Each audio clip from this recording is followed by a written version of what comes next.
అందరికీ నమస్కారం. కనుమ శుభాకాంక్షలు కూడా మీకు మీ కుటుంబ సభ్యులందరికీ కూడా తెలియజేస్తున్నాను.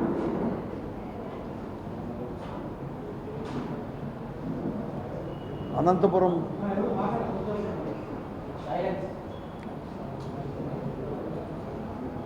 ఆ ఫ్యాన్ ఆఫ్ చేయమ్మా కొంచెం బాబు, ఫ్యాన్ ఆఫ్.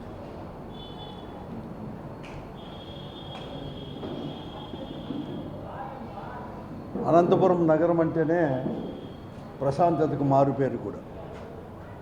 చాలామంది కూడా ఇతర ప్రాంతాల వారు ఇక్కడ రిటైర్డ్ అయినప్పటి నుంచి కూడా ప్రశాంతంగా ఉంటుందని, వాతావరణం బాగా ఉంటుందని చెప్పేసి అందరూ కూడా కలుపుకొని పోతారని చెప్పేసి ఇక్కడే స్థిర నివాసం కూడా ఏర్పడుతుంది. చాలామంది కూడా ఇతర ప్రాంతాల వారు, ఇక్కడ రాయలసీమ వాళ్ళే కాదు, ఈవెన్ కోస్తా వాళ్ళు కూడా ఇక్కడ కన్నా వచ్చిన వాళ్ళు అయితే ఇక్కడే కూడా స్థిర నివాసం ఏర్పడుతుంటారు. ఎక్కడ కానీ ఇక్కడ ఎవరు ఎప్పుడు ఎక్కడ ఏ వ్యాపారాలు చేసినా మామూలుగా వారి పార్టీ ఏ కార్యక్రమాలు కూడా వాళ్ళకి కావాల్సినటువంటి చేసినా కూడా ఎవరికి అభ్యంతరం కూడా ఎవరు కానీ పెట్టలేని వాతావరణం గతంలో ఇంత వచ్చింది. కానీ ఇప్పటి పరిస్థితి ముఖ్యంగా ఈ రాష్ట్రంలో చంద్రబాబు నాయుడు గారి యొక్క నాయకత్వంలో కూటమి ప్రభుత్వం ఏర్పడిన తర్వాత చాలా భిన్నంగా కూడా ఈరోజు అనంతపురం నగరం యొక్క పరిస్థితి కూడా ఈరోజు కూడా ఉంది. ఎలా పరిస్థితి అంటే ఎక్కడ చూసినా కూడా ఈరోజు ఉదయం లేస్తానే ఎవరైనా కానీ ఒక టీవీ చూడాలన్నా లేకుంటే న్యూస్ పేపర్ చూసినా కూడా ఏదో రకంగా ఈ నగరంలో మంచి నడిబొడ్డులో కూడా దౌర్జన్యాలు, దాడులు, ప్రతీకార చర్యలు ఇవన్నీ కూడా నిత్యం కూడా నిలయంగా కూడా మారిపోయింది ఈరోజు అనంతపురం పట్టణం అంతా కూడా. గతంలో మనమంతా కూడా ఒక సినిమా చూసాం, దండుపాలెం అని. సేమ్ ఆ దండుపాలెం యొక్క పరిస్థితి సినిమాలో ఏదైతే చూపించారో ఆ పరిస్థితే ఈరోజు ఇక్కడ అనంతపురం నగరంలో కూడా నెలకొని ఉంది కూడా. ఎవరైతే దీన్ని అన్నీ కూడా రక్షించుకొని మరీ ముఖ్యంగా ఎలక్షన్ టైంలో మేము ఈ అనంతపురం పట్టణాన్ని కానీ ఈ నియోజకవర్గాన్ని కూడా అభివృద్ధి చేస్తామని చెప్పేసి అధికారంలోకి వచ్చిన ఈ కూటమి పెద్దలు, మరీ ముఖ్యంగా స్థానిక శాసనసభ్యుడు దగ్గుపాటి ప్రసాద్ గారు కూడా ఇక్కడ ఒక ముఠా నాయకుడు మాదిరి ఒక ముఠాగా ఏర్పడి ఆ ముఠాలో దౌర్జన్యపరులని ఇక్కడ ఈ పట్టణంలో ఉండే దౌర్జన్యపరుల అరాచక శక్తులందరినీ కూడా, మరీ ముఖ్యంగా ఇతర ప్రాంతాల నుంచి కూడా వారి బంధువులను ఇటువంటి శక్తులందరినీ కూడా ఇక్కడ తీసుకొని వచ్చేసి ఒక ముఠాగా ఏర్పడి ఆ ముఠాకు నాయకత్వం వహిస్తూ ఆలీబాబా అరడజన్ దొంగల మాదిరి కూడా ఈ పట్టణంలో ప్రవర్తిస్తున్నారు. ఎక్కడైనా కానీ ఒక ఖాళీ స్థలం ఉంటే చాలు, ఖాళీ జాగా ఉంటే గద్దల్లా వాలిపోతున్నారు వీరందరూ కూడా. ఆ స్థలానికి కంచె వేసుకోవడం, తమ ఆధీనంలోకి తీసుకోవడం కూడా. ఎవరైనా కానీ ఇది మా స్థలం అని చెప్పి వస్తే వారిని బెదిరించడం, అధికారులను కూడా అడ్డం పెట్టుకొని, అధికారులను కూడా అడ్డం పెట్టుకొని, పోలీసు వారిని కూడా తనకు కావాల్సిన పోలీసు వారిని కూడా ఇక్కడ నియమించుకొని వారిని అడ్డం పెట్టుకొని ఆ స్థలాల్లో వాళ్ళందరినీ కూడా బెదిరించడం, ఇది నిత్యకృత్యం కూడా అయిపోయింది. ఇంకా ఏమన్నా చేస్తే దాడులు చేస్తారు. ఎవరన్నా ప్రశ్నిస్తే వారిపైన లేనిపోని ఆరోపణలు చేసేదే కాదు, వారిపైన కూడా దాడి చేసే రకంగా, వారి అనుచరులపైన కూడా దాడి చేసే విధంగా కూడా ఈరోజు కూడా ఈ దండుపాలెం బాధ్యం అంతా కూడా, అనంతపురం దండుపాలెం బాధ్యం అంతా కూడా వ్యవహరిస్తూ ఉంది.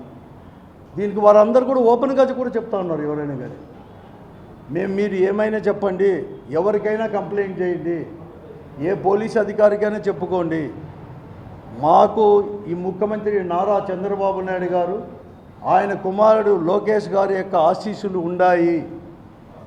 మేము ఎలక్షన్లో కూడా వారికి పెద్ద కోట్లు అనేది కూడా ముట్టజెప్పి మేము ఇక్కడ శాసనసభ్యుడిగా టికెట్ అనేది కూడా మేము తెచ్చుకున్నాం, కూటమి పార్టీ తెచ్చుకున్నాము. అవన్నీ కూడా మాకు సంపాదించుకోవాలని చెప్పేసి వారు కూడా మాకు అంతా కూడా పూర్తిగా మద్దతు ఉంది అని చెప్పి బెదిరించే పరిస్థితికి ఈరోజు ఇక్కడంతా కూడా ఉంది. ఒకటి కాదు, రెండు కాదు, ఏదైనా కానీ ఈరోజు మరీ కూడా విచిత్రంగా ఉంది పరిస్థితి. కేవలం ఖాళీ జాగానే కాదు, ఈరోజు కూడా ప్రభుత్వ స్థలమే అని కాదు, ప్రభుత్వ స్థలం కావచ్చు, ప్రైవేట్ స్థలం కావచ్చు, ఎవరిదైనా కావచ్చు, వాళ్ళ తాత ముత్తాతల నుంచి వచ్చిన సంక్రమించిన ఆస్తి కూడా ఈరోజు కూడా ఆక్యుపై అనేది కూడా చేసుకుంటూ ఉన్నారు. ఎటువంటి పరిస్థితి వచ్చిందంటే ఒక సినిమా థియేటర్లో ఒక సినిమా ఆడించాలన్నా, ఒక వ్యాపారం చేయాలన్నా, లేకుంటే ఒక మంచి షోరూమ్, ఈ బంగారు నగల యొక్క షోరూము ఏదని కానీ కొత్తది అనేది కూడా ప్రారంభించాలని చెప్పిన, లేకపోతే ఒక గుడ్డల షాప్ అనేది కూడా పెద్ద షోరూమ్ అనేది కూడా ఏదైనా కానీ బ్రాండెడ్ ఉండే ఒక గుడ్డల షోరూమ్ కూడా ఏదైనా ప్రారంభించాలన్నా, ఒక ఇండస్ట్రీ ప్రారంభించాలన్నా ఇక్కడ వచ్చేసి ఈ ఎమ్మెల్యే గారితో లేకపోతే ఎమ్మెల్యే ఆఫీస్తో పర్మిషన్ తీసుకుంటూనే వారికి కొద్దో రొక్కం అనేది కూడా ముట్ట చెప్పుతేనే ఈరోజు వారు వ్యాపారాలు కూడా చేసుకోవడానికి ఇవన్నీ కూడా చేసుకోవడానికి. ఇదే కాదు, ఈరోజు ఈ పట్టణంలో ఎప్పుడు కానీ ఇంత అధ్వానంగా అనేది ఎప్పుడు లేదు.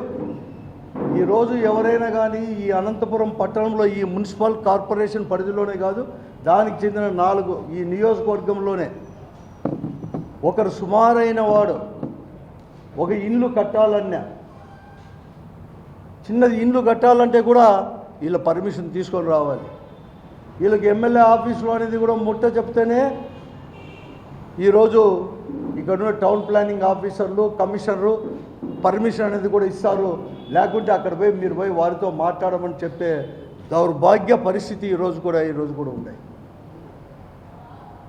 ఇది ఇక్కడే కాదు, అసలు పోలీస్ స్టేషన్లోకి పోయినా అదే పరిస్థితి చెప్తారు, తాలూకా ఆఫీసు పోయినా అదే పరిస్థితి చెప్తారు.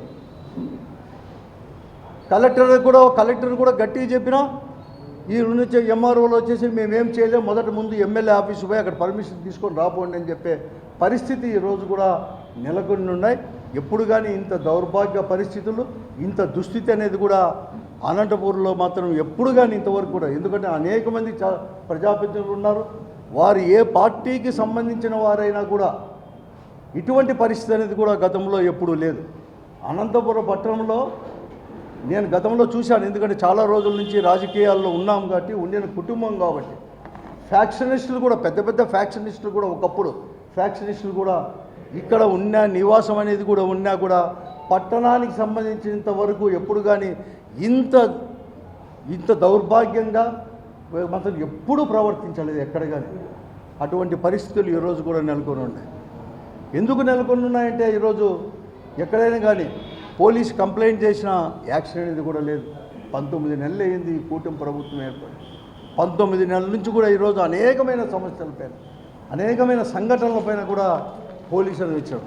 మొట్టమొదటగా నాకు తెలిసినంత వరకు, బహిరంగంగా తెలిసినంత వరకు, నారాయణపురంలో బుడుబుడుకులోది ఒక 5 ఎకరాల 70 సెంట్లో ఏమో 5 ఎకరాలు 70 సెంట్లో 5.5 ఎకరాలు వాళ్ళది తీసుకొని కూడా ఈరోజు కూడా మేమంతా కూడా రిజిస్ట్రేషన్ చేయించుకున్నామని చెప్పి కంచె వేసేది కూడా ఏమీ జరిగింది. పోలీస్ కంప్లైంట్ ఇచ్చారు, ఎక్కడ కానీ యాక్షన్, పోలీస్ అనేవారు ఎక్కడ కానీ యాక్షన్ అనేది కూడా తీసుకోలేకపోయారు. రెవెన్యూ డిపార్ట్మెంట్లో యాక్షన్ తీసుకోలేకపోయారు. ఆ తర్వాత వారికి భరత్ ఇన్ఛార్జ్ మంత్రి అయిన భరత్ యొక్క దగ్గర బంధువులు వైశ్యాస్, వారికి సంబంధించింది కూడా కక్కలపల్లి పొలంలో కూడా 3 ఎకరాలు పైబడి కూడా ఉంటే వారిది దౌర్జన్యంగా ఆక్యుపై చేశారు. ఇన్ఛార్జ్ మంత్రి గారి దగ్గర పోయి మొరబెట్టుకున్నారు. ఇన్ఛార్జ్ మంత్రి ఏమో వారికి వచ్చేసి కలెక్టర్కి, ఎస్పీకి చెప్పినానంటాడు. దాని పరిస్థితి కూడా ఇంతవరకు కూడా ఉంది. అలాగే ఈరోజు ఎక్కడ చూసినా శారదానగర్లో కావచ్చు, ఎక్కడ పోయినా కూడా ఇదే పరిస్థితి కూడా ఉంది. అంతెందుకు ఎవరో ప్రొఫెసర్ కనకదుర్గ అనేది కోస్తా ప్రాంతం వారు, అంటే కాకినాడ దగ్గర పరిసర ప్రాంతాల వారు ఇక్కడ చాలామంది వచ్చేసి ఉద్యోగరీత్యా ఉమెన్స్ కాలేజీలో పనిచేస్తూ రిటైర్డ్ అయిపోతే వాళ్ళకు వచ్చేసి మ్యారేజ్ కాలేదు కాబట్టి ఇక్కడే కూడా ఒక స్థిర నివాసం ఏర్పరచుకొని ఇండ్లు ఇవన్నీ ప్రాపర్టీ కూడా ఉంటే ఒక యాక్సిడెంట్లో చనిపోతే దొంగ సర్టిఫికేట్లు అన్నీ కూడా సంపాదించి ఈరోజు వాళ్ళ పేరిట చేసుకొని కూడా ఇవన్నీ కూడా చేసుకుంటారు. ఎవరైనా రిజిస్టర్ ఆఫీసులో ఎవరైనా కానీ రిజిస్టర్ అనేది కూడా పోవాలంటే కూడా వీళ్ళ పర్మిషన్ లేకపోతే అక్కడ వీళ్ళ యొక్క అనుచరులు అక్కడే వారిపైన కూడా ఈ రిజిస్టర్ ముందరే దౌర్జన్యం చేసినా కూడా వారిపైన చర్యలు మాత్రం ఈరోజు కూడా లేవు. అటువంటి సంఘటనలు ఎన్నో కూడా జరిగాయి. ప్రముఖ వార్తాపత్రికలు కూడా వార్తలు వచ్చినా ఎక్కడ వచ్చినా కూడా ఈ అధికారులు అనేవారు కూడా వారిపైన కూడా యాక్షన్ అనేది కూడా తీసుకోలేకపోయారు. అంతెందుకు వారి పార్టీకి సంబంధించిన వారే లింగాయత్ కార్పొరేషన్ చైర్మన్ స్వప్న గారు కావచ్చు, లేకుంటే వారికి ఒక ఫక్రుద్దీన్ అని చెప్పి ఏదో కొన్ని సంవత్సరాల నుంచి కూడా ప్రతి సంవత్సరం కూడా ఎగ్జిబిషన్ నడుపుకుంటే అతనికి ఆనవాయితీ కూడా ఎప్పుడు తీసుకొస్తారు. మేము అధికారం మేము ప్రజాప్రతినిధులుగా ఉన్నప్పుడు కూడా వారు నడుపుకుంటారు. ఎవరు నడుపుకుంటారో మాకు పేరు కూడా తెలియదు. వారి పార్టీకి సంబంధించిన వారేంట, వారు కూడా ముడుపులు లేదని వారిపైన దౌర్జన్యం. అంతేందుకు నేను కనీసం వారు ఇక్కడ మద్య వ్యాపారం చేయాలని కూడా వాళ్ళు పర్మిషన్ తీసుకొని రావాలి. వారికి నెల నెల కూడా వాళ్ళకి లాటరీలో తగిలినా వారి వ్యాపారం నడుపుకుని నెల నెలకు ముడుపులు అనేది కూడా ఇవ్వాలి. లేకుంటే వారిపైన కూడా దాడులు చేసేది.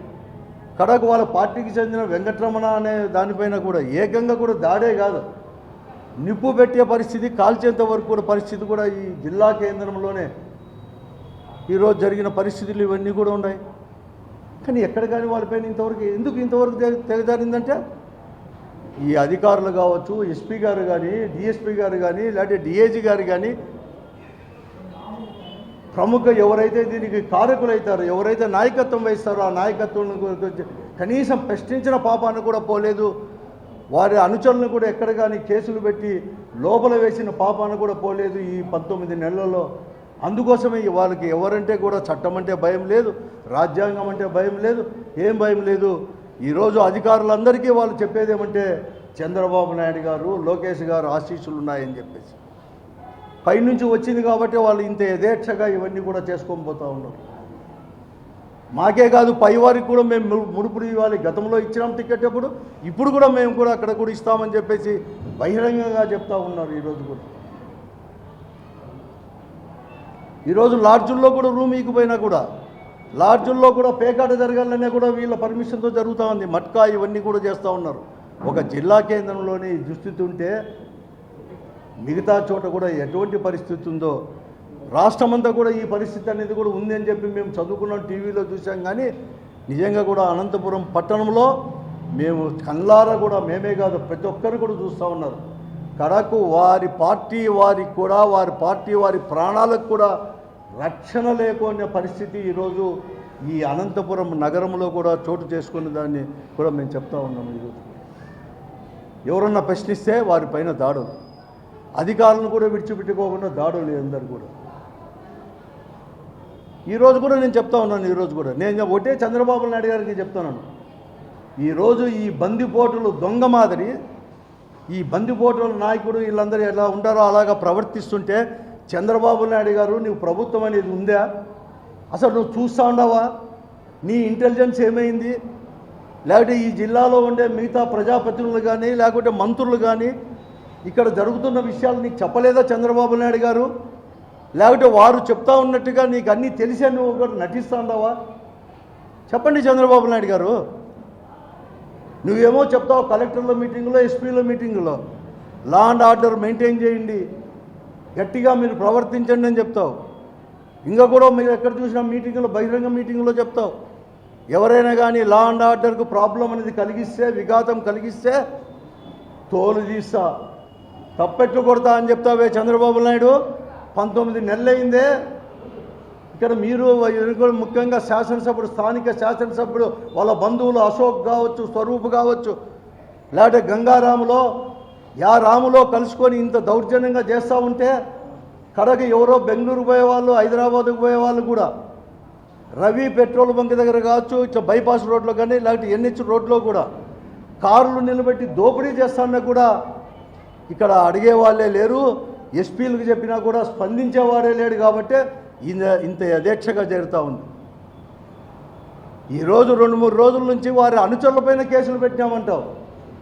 నీకు సోషల్ మీడియాలో ఎప్పుడో 5 సంవత్సరాల కిందట, 4 సంవత్సరాల కిందట పెట్టినోనివి నిమిషాల మీద మీరు పట్టుకొని వచ్చేసి జైళ్ళ పాలు చేసేవాళ్ళు. ఈరోజు మీరు అనుకొని 10 రోజులైనా కేసులు పెట్టినా కూడా మీకు ఒక్కడు కూడా చెక్కలేదంటే మీ చిత్తశుద్ధి ఏమి అని చెప్పేసి ఎస్పీ గారిని, మేము డిఐజీ గారిని వీరందరూ కూడా నేను అడుగుతూ ఉన్నాను. పోలీసులు ఈరోజు వారందరినీ కూడా పక్కకు వాళ్ళే పంపించినారు, పోలీసు వాళ్ళే పంపించారు.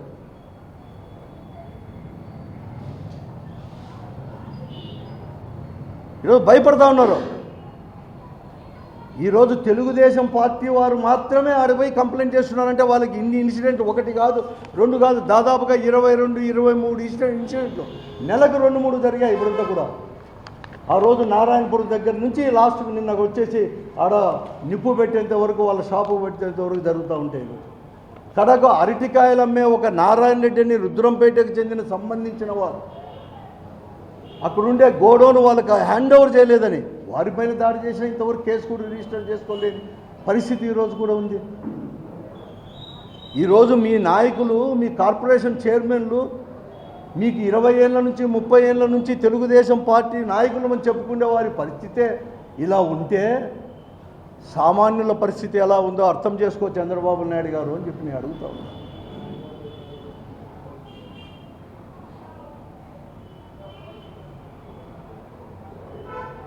ఏమి ఈ బందిపోటులకు నువ్వేమన్నా లైసెన్స్ ఇచ్చినావా? వాళ్ళు ప్లాన్ చేయడము అశోక్ వాళ్ళంతా కూడా ఎవరి భూమైనా లాక్కుంటారు. వాళ్ళు పత్రికా విలేకరులది కూడా ఏం లేదు, వాళ్ళదైనా సరే ఇవ్వాల్సిందే వాళ్ళు. అటువంటి పరిస్థితి ఈ జిల్లా కేంద్రంలో నెలకొని ఉంటే ఏం చేస్తూ ఉంది ఈ తెలుగుదేశం పార్టీ కానీ మిగతా పార్టీలు కూడా అధికారంలో ఉండే పార్టీలు అని చెప్పి నేను అడుగుతా ఉన్నాను. కనీసం ఒక తూరు రివ్యూ అన్న చేసుకోలేరా? మీరు అభివృద్ధి చేయిస్తే చేయకపోతే చేయకపోయారు. ఎప్పుడు కానీ ఇదే తెలుగుదేశం పార్టీ అధికారంలో ఉన్నా కూడా ఇటువంటి దుస్థితి మాత్రం ఇక్కడ మాత్రం అనంతపురంలో లేదు. భయపడే పరిస్థితి కూడా ఈరోజు కూడా ఉంది. తెలుగుదేశం పార్టీ వాళ్ళే కాదు ప్రతి ఒక్కరు కూడా. ఈరోజు నేను చెప్తా ఉన్నాను అందరికీ, నేను అనంతపురం నగర ప్రజలందరికీ నేను చెప్తా ఉన్నాను, ఎవరు భయపడద్దండి. ఈ పొద్దు కొద్ది మంది మాత్రమే కంప్లైంట్ ఇచ్చిండవచ్చు, బహిరంగంగా మాట్లాడుకుండవచ్చు, మీ ఆస్తులు ఎక్కడ ఏముండాయో అని చెప్పేసి కూడా ఎవరైనా కానీ ఆక్యుపై చేసినా, మీ వ్యాపారాలకు ఎవరైనా కానీ ఈ అధికార పార్టీ వాళ్ళ ముసుగులో అడ్డం ఎవరైనా చెప్పినా కూడా వెంటనే కూడా మాకు చెప్పండి. ఒక వైఎస్ఆర్ కాంగ్రెస్ పార్టీనే కాదు, ఈరోజు ఈ శాంతి కోరుకునేవారు, ఒక ప్రశాంతత కోరుకునే ఉండే అన్ని రాజకీయ పార్టీల నాయకులు కానీ, అన్ని రాజకీయ పార్టీలు కానీ, అన్ని ప్రజా సంఘాల నాయకులు కానీ అందరూ కూడా అండగా ఉంటారు. మాకు మొదటి కర్తవ్యం ఈ టౌన్లో మళ్ళా కూడా ప్రశాంత వాతావరణం తీసుకొని రావడం అనే దానికి కూడా ముందుకు పోతామని చెప్పేసి కూడా అందరినీ కలుపుకొని పోతామని చెప్పేసి కూడా చేస్తాం. ఎవరు కానీ ఈ పాలేగాళ్ళకి ఎవరు భయపడద్దండి. ఇదేం పాలేగాళ్ళ రాజ్యం కాదు. శాసనసభ్యుడిగా మనం ఓటేసాం కానీ ఇంకా కావాలంటే మంచి చేసి ఇంకా ఒక తూరుగా అంటే 2 తూర్లుగా అంటే 4 తూర్లు ఎలక్ట్ కాండి ప్రజాస్వామ్య పద్ధతులు. అంతేగాని పాలేగాళ్ళగా వ్యవహరిస్తే తస్మాత్ జాగ్రత్త అని చెప్పి నేను చెప్తా ఉన్నాను. ఎస్పీ గారికి కూడా నేను చెప్తా ఉన్నాను, అలాగే పోలీస్ అధికారులకు కూడా చెప్తా ఉన్నాను, వాళ్ళకి అడుగులు మడుగులు వద్దొద్దు. అధికారం తప్పు ఎవరు చేసినా కూడా తప్పే, దౌర్జన్యమే, ఆక్రమణే. ఈరోజు మీ పోలీస్ కానిస్టేబులే కాదు, ఈ ముఠాలో నేను ఏదైతే చెప్తానో దండుపాలెం ముఠాలో ఇంకా కూడా పోలీసు వాళ్ళు కూడా ఉన్నారు, రెవెన్యూ అధికారులు కూడా ఉన్నారు. అందరినీ మీరు ఎంక్వైరీ చేయండి, వాళ్ళ ట్రాన్సాక్షన్స్ చూడండి. నేను ఇప్పుడు చెప్పిన 4-5 మందివే కాదు, ఈ దండుపాలెంలో ఉండే 15 మందో 20 మందో యొక్క ట్రాన్సాక్షన్స్ చూడండి. ఆస్తులు ఏమేమి రిజిస్టర్ అయినాయో వాళ్ళ యొక్క బంధువుల పేరుగా అవన్నీ కూడా చూడండి. అన్నీ కూడా బయటకు వస్తాయని చెప్పేసి కూడా కోరుతా ఉన్నాను, హెచ్చరిక కూడా చేస్తా ఉన్నాను. వెంటనే ఏదో కేవలం వాళ్ళ అనుచరులు మాత్రమే కాదు, వాళ్ళ ముఠా నాయకుడు శాసనసభ్యుడు ఎవరైతే స్థానిక శాసనసభ్యుడు అతనిపైన కూడా ప్రత్యక్షంగా కూడా నిన్న ఎవరికైతే నిప్పు పెట్టారో ఆ షాపు ఓనర్ కావచ్చు, లేకపోతే స్వప్న గారు కానీ, లేకపోతే ఇదే వాళ్ళతో కూడా ఆయనే మాట్లాడినట్లు కూడా వాళ్ళు చెప్పినట్లు కూడా కంప్లైంట్ కూడా ఇవ్వడం జరిగింది, ఆ ఫక్రుద్దీన్ కానీ అంతా కానీ.